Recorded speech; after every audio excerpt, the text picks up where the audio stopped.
अस्सलामुअलैकुम नाज़रीन। आज 12 अप्रैल 2021 बरोज़ जो सोमवार का दिन और सऊदी अरब में फरवरी का महीना शाही ख़ानदान पर बहुत भारी साबित हुआ था।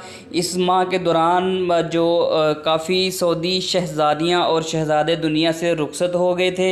इस माह के दौरान 6 से ज़ायद शहज़ादे और शहज़ादियाँ इंतकाल कर गए, जिसके बाद मार्च में भी कई सदमे सहना पड़े। अभी पिछली अमवात का सदमा कम ना हो पाया था कि एक और शहज़ादा इंतकाल कर गया है। सऊदी ईवान शाही के मुताबिक शाही ख़ानदान के मारूफ शहज़ादे बंदर बिन फैसल बिन सऊद बिन अब्दुर्रहमान गुज़श्ता रोज़ इंतकाल कर गए हैं। इनकी नमाज जनाजा आज सोमवार को अदा करने के बाद रियाज शहर में तदफीन कर दी गई। ईवान शाही की जानिब से मरहूम शहज़ादे की मग़फ़रत और बुलंद दर्जात के लिए दुआ भी की गई। मरहूम शहज़ादा बंदर बिन फैसल सऊदी ममलकत के बानी शाह अब्दुल अज़ीज़ के